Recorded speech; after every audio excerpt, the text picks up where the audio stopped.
Life on the road was always a little interesting, but most of all, it was just sort of like how you'll put up with a lot of stuff just to get there. You know, I can remember, I think fall of '89.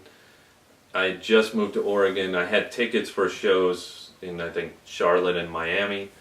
I was like, oh, I don't even know. I'm in Oregon now. I don't really have much money.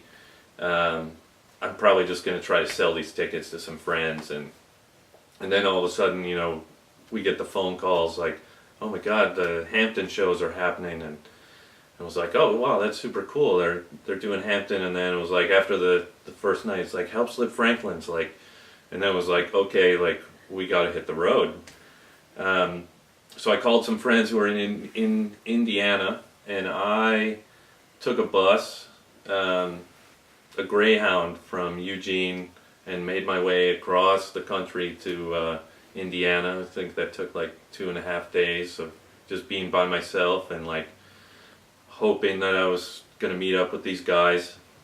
And we did. We met up in Indiana, and then it's like crazy weather, and there's 4 of us driving.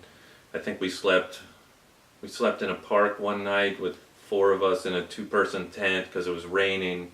And the funny thing about it is it was all okay. Like nobody was complaining. Everyone was happy. We're like, oh, we're going to the Spectrum. We're gonna see Dark Star. I know it. And so it's pretty fun. And then I get to Philly, and my friends were only going to those shows, and then I'm in Philadelphia. Like, okay, what do I do now?